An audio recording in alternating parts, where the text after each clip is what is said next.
Jim Traub with foreignpolicy.com. So if I can combine this last question about bad governments with what you guys were talking about, technology.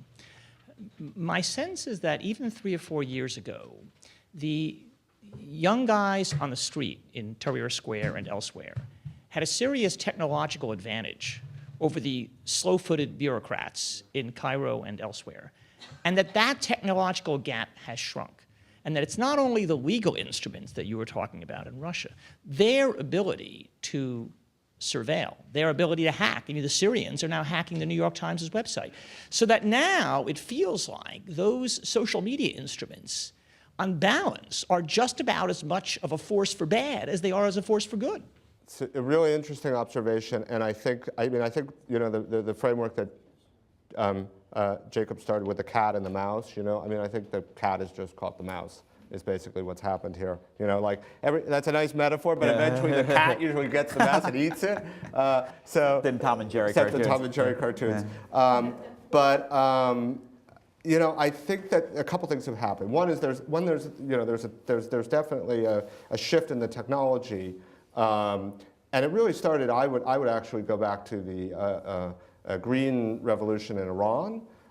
When the government, that was the first example where governments really used social networks to dismantle the protest movement. I mean, they would bring people in. The first thing they do, torture you, get your password, get your Facebook page, figure out who your friends were, figure out who you're communicating with, bring those people in, you know, reverse engineer the social networks. And they used that very effectively. And if you talk to journalists and other people who were detained, first thing they wanted was the password.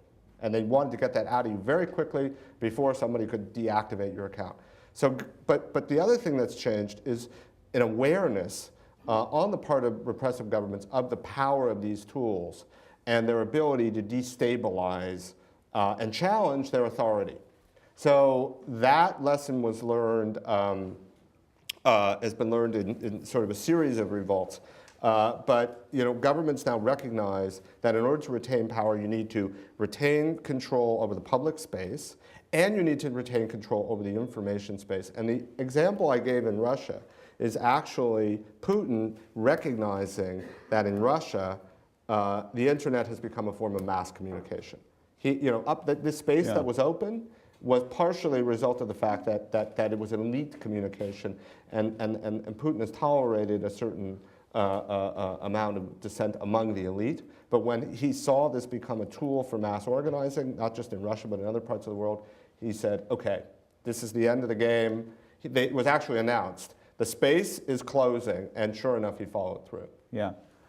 Jim, I still hold out a little more hope for digital technology as a force for challenging illegitimate authority. I don't think there's ever been any new communications technology that didn't function in that way, at least in part. I mean, there's been this debate, you know, for years now between the sort of cyber utopians who think the internet is simply going to give advantage to the good guys, and the sort of skeptics who think no, it's better for the bad guys.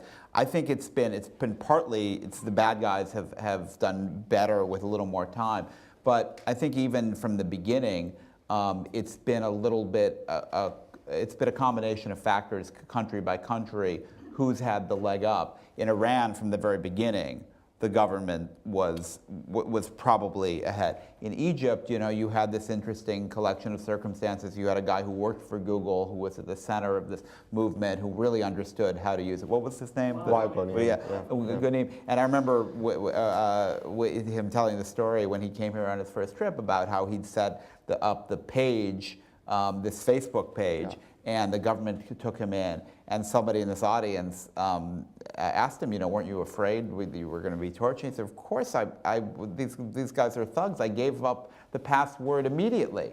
But I'd set it up so that wasn't the password anymore. I didn't know the password, you know. Yeah. And I mean, they were, the people in Egypt, and the government was especially sort of Keystone Cop-ish and stupid there.